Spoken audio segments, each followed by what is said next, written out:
Olá todo mundo, vamos falar mais um pouquinho de física, né? Mais um vídeo meu aqui que eu estou postando. E dessa vez, um vídeo para a gente falar um pouquinho sobre o Prêmio Nobel de Física, né? Hoje, especificamente, dia 4 de outubro de 2022, foram anunciados os laureados com o Prêmio Nobel de Física. Por conta disso, a minha ideia com esse vídeo é apresentar um pouquinho da física contida nos trabalhos desses físicos que foram laureados com o Prêmio Nobel. Só para já dar uma adiantada aqui no vídeo, né? O Prêmio Nobel desse ano foi dado por experimentos com fótons emaranhados, estabelecendo a violação das desigualdades de Bell e sendo pioneiras na informação quântica, né? Dada aqui uma tradução livre que eu fiz, né, a partir das informações passadas pelo próprio comitê do Prêmio Nobel. Mas bom, aproveitando o início do vídeo, se você gosta do canal iFísica e gostaria de apoiá-lo mais ativamente, não deixe de fazer parte do clube de membros aqui do canal. Se você tem vontade de contribuir com o canal, mas não gostaria de fazer parte do clube de membros, você também pode fazer uma contribuição avulsa pelo Pix, a partir do QR Code que está aqui na tela, ou também, né, clicando aqui embaixo no botão Valeu, que é um botão de coração. Claro, fica aqui meu agradecimento a todos os membros do canal, em especial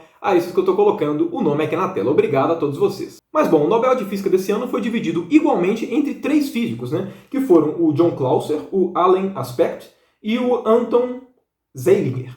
Eu provavelmente errei na pronúncia de algum desses nomes, ok? Mas enfim, está escrito aqui o nome desses físicos para que você saiba, né, exatamente a caligrafia, pelo menos, dos nomes. No caso, esses 3 físicos foram laureados por trabalhos com a mesma essência, digamos assim, que era, né, mostrar na prática a violação das desigualdades de Bell a partir de emaranhamento de sistemas quânticos, né? Mas bom, do que se trata o trabalho desses 3 físicos que acabou resultando, né, no Prêmio Nobel de Física de 2022. Para poder comentar sobre o trabalho deles, eu vou primeiro passar um contexto geral, né, para dar mais ou menos um norte da importância do trabalho deles.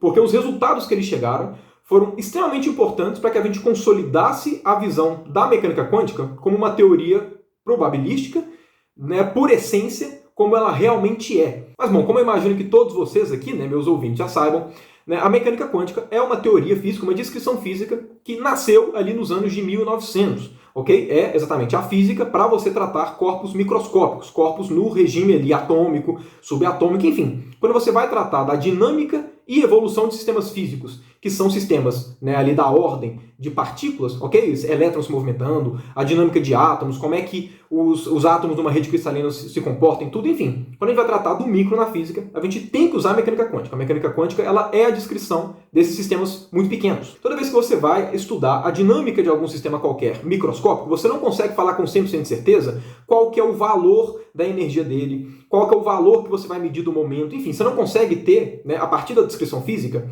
certeza absoluta das coisas que você vai medir. O máximo que a mecânica quântica te fala é qual é a probabilidade de você medir determinadas grandezas. Então, se você vai medir a energia de algum sistema qualquer, o que você consegue falar é qual que é a probabilidade de eu medir o meu sistema e encontrar determinada energia. A mecânica quântica é, por essência, uma descrição probabilística. O fato da mecânica quântica ser probabilística incomodou muitos físicos ao longo da história. Talvez o mais emblemático deles seja o Einstein. O Einstein era um físico que não botava muita fé na mecânica quântica. Por quê? Porque na visão do Einstein, a física, né, a natureza, ela não tinha que ser probabilística. A natureza, ela tinha que ser completamente determinística naquele outro sentido, né? Não no sentido de evolução do sistema, mas no sentido de que você deveria conseguir saber com precisão como é que está o seu sistema, como é que são as grandezas dele, né? Para o Einstein e para diversos físicos ali, no início do surgimento da mecânica quântica, a noção de que a mecânica quântica era por essência, que a natureza era por essência probabilística, não era muito bem visto. Muitos dos físicos que se incomodavam com a ideia da mecânica quântica ser probabilística, né, dentre eles, talvez o nome mais expressivo, o Einstein, o que eles acreditavam? Eles acreditavam que a mecânica quântica ser probabilística não significava que a física era probabilística, que a natureza era probabilística. O que eles acreditavam, e o Einstein corroborava muito também com essa ideia, era de que a nossa descrição da mecânica quântica ela é incompleta. Como ela é incompleta, a gente só consegue falar de probabilidades. O Einstein acreditava fielmente, assim como outros físicos da época, existiam algumas variáveis, as chamadas variáveis ocultas, que nós não conhecíamos, e como nós não conhecíamos essas variáveis, a gente só conseguia ter uma descrição probabilística. Em compensação, existiam outros físicos, né, dentre eles, talvez o nome mais expressivo para a época, que era o Bohr, que acreditavam que não, a mecânica quântica não estava incompleta. A mecânica quântica ser probabilística mostrava que a física, a natureza, era probabilística mesmo, né? Então você tinha ali o grupo de físicos que achavam que, de fato, né, a física era probabilística, não tinha nenhum problema com isso, e você tinha o outro grupo de físicos que achava que não, ela não podia ser probabilística, a gente que conhecia poucas coisas, né, não tinha toda a informação, né, da realidade, de fato, né, do nosso sistema físico, E se a gente conhecesse todas essas variáveis, né, ou seja, se a gente conhecesse todas as variáveis ocultas a nós na nossa descrição, aí sim a descrição quântica pararia de ser probabilística. Além desses dois grupos, também existia um terceiro grupo de físicos, que eram aqueles que, na verdade, não achavam nada. Eles não se importavam se existia ou não as variáveis ocultas. Qual era a opinião deles? Olha, a mecânica quântica descreve muito bem o sistema microscópico. Se existem variáveis ocultas ou não, para mim não interessa. Eu estou conseguindo fazer a descrição é essa, ótimo.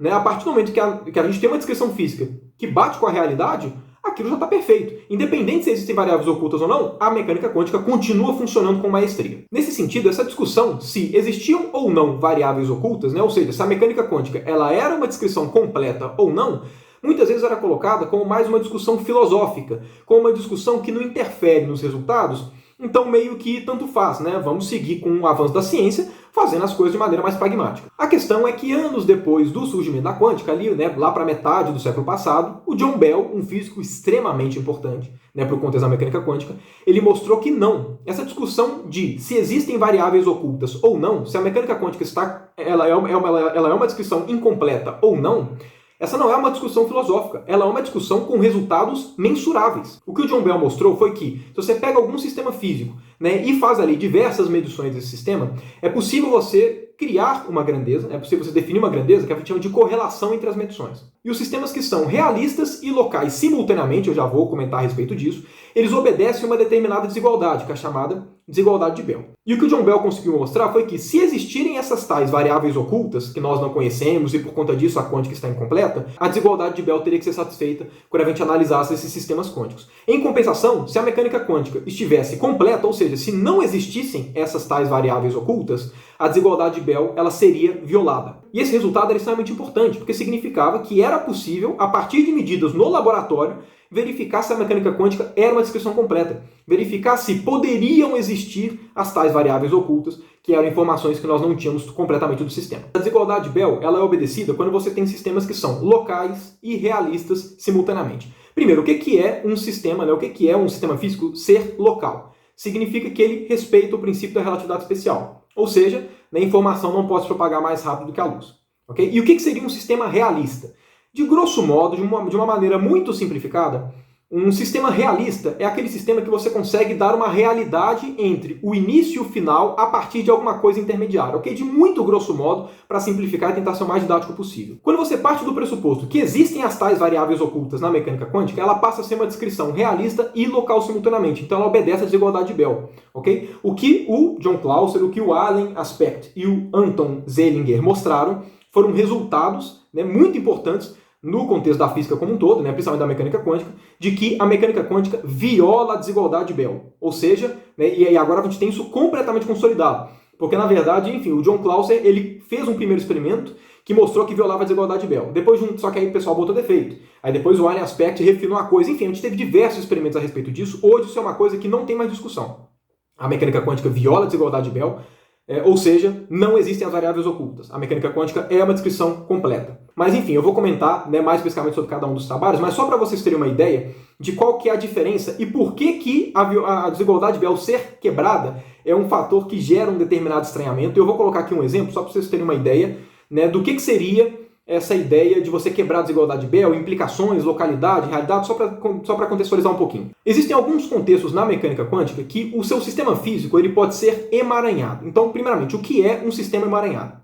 Um sistema emaranhado é um sistema constituído por mais do que um sistema e que você não consegue separar a descrição do seu sistema na descrição de cada um dos subsistemas. O seu sistema todo ele é descrito de uma única forma. Por exemplo, vou colocar aqui um contexto que está relacionado com o trabalho desses físicos e que é bem conhecido por conta do paradoxo CPR. Enfim, se você for procurar na literatura é bem conhecido, mas enfim, existem alguns contextos que um átomo consegue emitir dois fótons em direções contrárias e esses fótons são emaranhados. O que significa? Significa que os dois fótons eles só podem ser tratados como um sistema único. Você não consegue separar um fóton separado do outro. Eles têm uma certa, entre aspas, muito entre aspas, porque esse é um péssimo termo, mas eles têm uma certa comunicação entre eles. Okay? Eles não são sistemas separados, eles são um único sistema.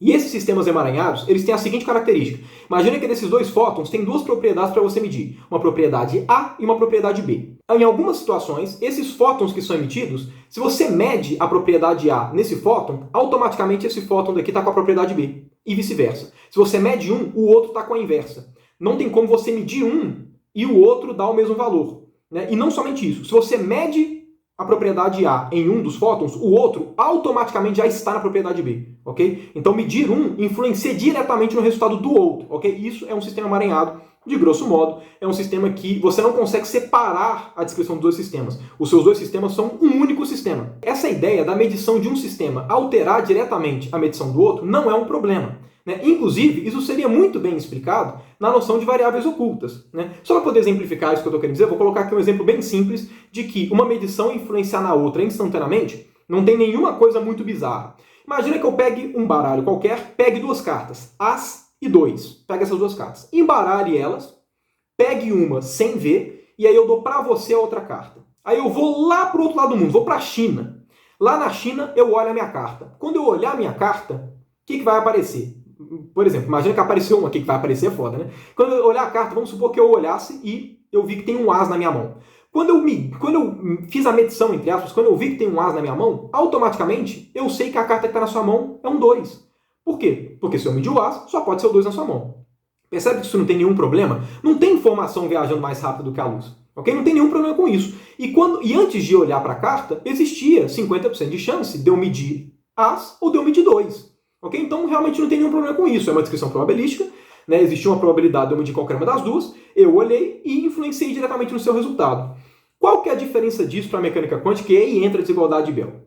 A diferença é que na hora que eu embaralhei, existia uma informação que eu não tinha acesso.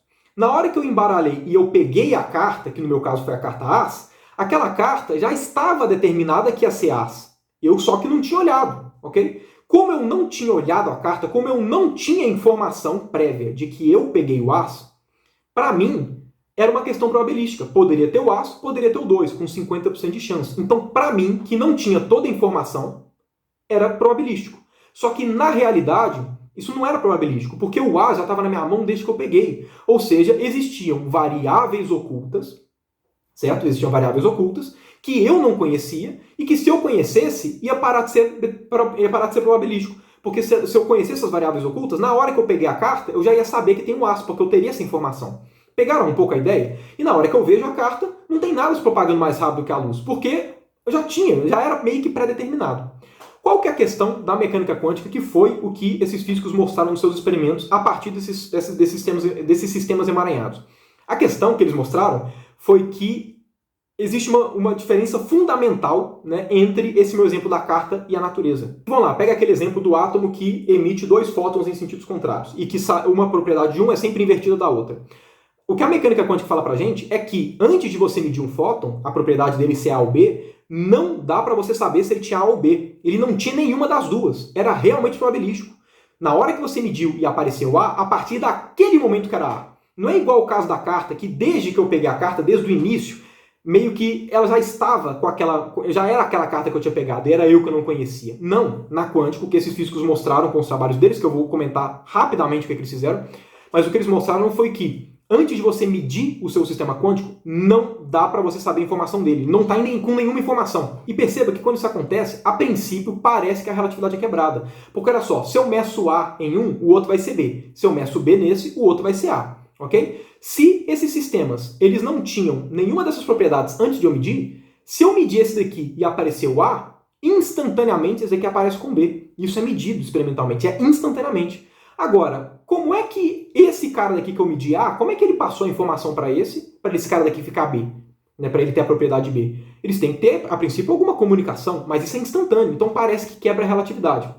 Porque na prática, quando eu falo parece que quebra a relatividade, é porque analisando desse jeito, quebra a relatividade. Inclusive, é isso que eu quero dizer com a desigualdade de Bell, mostra que a mecânica quântica ela não consegue ser uma teoria realista e local. Uma descrição local, como eu comentei, é uma descrição que obedece ao princípio da relatividade especial. Nada se propaga mais rápido que a luz. E uma descrição que é realista é aquela que a gente consegue ter uma ideia entre o início e o final. Quando a gente fala da ideia de variáveis ocultas, a gente está dando realidade para a coisa. Aquele cara teve a medida A e a medida B porque inicialmente eu não tinha informação. Isso dá realidade. Isso faz com que a gente saiba um intermediário entre as medições. No caso da mecânica quântica, não dá para você ser realista e local ao mesmo tempo. O fato de parecer que uma informação se propaga mais rápido que a luz não é porque a relatividade está sendo quebrada. É porque eu não consigo ser local e realista simultaneamente. Eu não consigo ser realista porque a mecânica quântica não permite você saber o que acontece antes, durante o processo de você medir as coisas.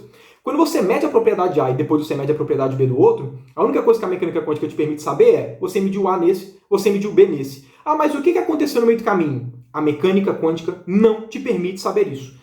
E o trabalho desses físicos mostrava isso experimentalmente, evidenciava esse caráter experimentalmente. Então não é que a mecânica quântica ela desobedece o princípio da relatividade. A forma pelo menos mais direta, na minha opinião, de se ver é que na verdade a mecânica quântica ela não é uma teoria realista. Ela não é uma teoria realista porque ela não te permite saber o que acontece no meio do caminho. Tanto é que existe teoria quântica de campos, que é uma descrição de mecânica quântica com relatividade especial. E essa descrição é toda a base de física de partículas, que funciona muito bem. Se a mecânica quântica não fosse local, ou seja, não respeitasse exatamente a relatividade, a gente teria diversos problemas, não existiria teoria quântica de campos. E existe. Se existe é porque ela não desrespeita. A questão é que a mecânica quântica não pode ser realista. Muita gente acha que essa questão da mecânica quântica, de não poder ser realista ou local ao mesmo tempo, ela pode ser solucionada com aquelas interpretações da mecânica quântica, como a interpretação de muitos mundos e por aí vai. E aqui é importante colocar uma distinção. São coisas completamente diferentes. Quando você fala de interpretações de mecânica quântica, isso é filosofia. Não existe resultado mensurável. Ok? Então são outros 500. Se você quiser acreditar na interpretação que você quiser, você acredita. Não dá para mensurar. Isso não é mensurável, então você acredita no que você quiser. Depois eu posso fazer um vídeo comentando sobre a forma como eu interpreto mecânica quântica, a forma como eu vejo. Eu sou bem pragmático, mas enfim, eu posso fazer um vídeo disso. A questão aqui é completamente diferente. A parte de variáveis ocultas não é uma descrição filosófica. Ela leva a resultados mensuráveis. Ok? Mas enfim, quais foram os trabalhos dos físicos? Na prática, o trabalho desses 3 físicos foram a partir de manipulação de sistemas com emaranhamento e analisando a desigualdade de Bell para esses sistemas. Por isso que talvez só falar do trabalho deles talvez não deixe muito claro a importância deles da forma como eu imagino que tenha ficado com essa descrição toda. No caso, o John Clauser e o Alain Aspect, os dois trabalharam com sistemas, estilo aquele que eu comentei, de um átomo que produz dois fótons, e no caso eles trabalharam com analisar a desigualdade de Bell para esses sistemas quando você analisa as polarizações desses sistemas. Você consegue mostrar que quando os fótons são emitidos, existe uma correlação bem forte, existe um emaranhamento entre esses caras, de forma que a direção de polarização de um influencia diretamente na direção de polarização do outro. Então o que esses dois físicos fizeram em momentos diferentes, ok? Um antes do que o outro, claro. No caso, o John Clauser ele fez na década de 70 e o Alain Aspect depois ele refinou com alguns furos que poderiam aparecer no experimento do Clauser anteriormente. Mas enfim, eles trabalharam com isso, fazendo diversas medições de polarizações mesmo de fótons emitidos que são emaranhados. E no caso eles aplicaram a desigualdade de Bell para esses sistemas e eles mostraram de forma bem direta de que as desigualdades de Bell são violadas. Ou seja, realmente não existem variáveis ocultas. Perceba que trabalhar com uma desigualdade você consegue mostrar de cara que a mecânica quântica é uma descrição completa. Isso é muito forte. E no caso, o outro físico, o Anton Zeilinger, ele fez um trabalho também com emaranhamento, violação da desigualdade de Bell, só que por uma outra linha. O que ele fez foi fazer o seguinte. Ele tem alguns sistemas que produzem pares emaranhados de fótons, como esse daqui que eu comentei do átomo que produz 2 fótons. Aí o que ele mostrou, a partir até dessa imagem aqui, eu vou até deixar ela aqui do lado, o que ele mostrou foi o seguinte. Você consegue fazer 2 pares emaranhados e fazer com que uma partícula de um par ela se emaranhe com uma partícula do outro. É possível você fazer ali um trem físico qualquer, que eu não sei porque eu não sou da área, mas é possível experimentalmente você pegar uma partícula de cada um desses pares e fazer com que elas fiquem emaranhadas. Você meio que correlacionar essas partículas. Quando você faz isso, como você tinha um par que está emaranhado e outro par que está emaranhado, você pegou uma partícula de cada e emaranhou elas, vocês têm as 2 partículas da extremidade que estão emaranhadas. Elas nunca se viram, elas não foram produzidas juntas, mas existe uma correlação entre elas. Uma depende da outra, as 2 são descritas por um mesmo sistema. Então, no caso, o Zeilinger ele trabalhou com esse tipo de sistema, ok? E, no caso, a partir desse sistema, ele também aplicou as ideias aplicou exatamente a desigualdade de Bell para ver como ela se comportava para esses sistemas. E, mais uma vez, desigualdade de Bell é violada. que a desigualdade de Bell é violada para sistemas quânticos, né, isso não é nenhuma surpresa, ok? Isso é bom enfatizar isso. Isso já está extremamente corroborado. Não tem mais discussão a respeito disso, ok? Isso aí foi naqueles pontos que, ó, bateu o martelinho, é isso aí, ok? E eu estou enfatizando isso por quê? Porque eu já vi muita gente até hoje fazendo discussões de que, né, claro, não são no meio acadêmico ninguém tem dúvida disso, mas tem muita gente fora do meio acadêmico, que eu já vejo inclusive em rede social, em fóruns de física e tudo, discutindo como se essa ideia de variáveis ocultas não fosse uma opção. E não é uma opção, ok? Mas enfim, citei muito rapidamente o trabalho deles, porque eu acho que o mais legal do trabalho desses três físicos é todo o contexto que está inserido, por isso que eu falei de todo esse contexto. Mas enfim, é isso, né? Esses foram então os laureados pelo Prêmio Nobel, né? Tá aqui citada a importância do trabalho deles, espero que tenha ficado simples, não simples, mas espero que tenha dado para entender um pouquinho aqui. Enfim, deixa aqui no comentário exatamente as suas impressões quanto a esse vídeo, espero que tenha ficado bem entendível. Mas bom, era basicamente isso que eu queria falar aqui no vídeo. Se você gostou, não deixe de dar o seu gostei, certo? Se inscreva no canal e não deixe de ativar o sininho para sempre receber as notificações dos próximos vídeos. No mais, deixa aqui seu comentário, né? Gostou do vídeo? Você conhecia essa área daqui? Você conhecia esses resultados? Enfim, né? Deixa aqui seu comentário e use-os a seu favor. No mais, obrigado por você que ficou até aqui e até o próximo vídeo.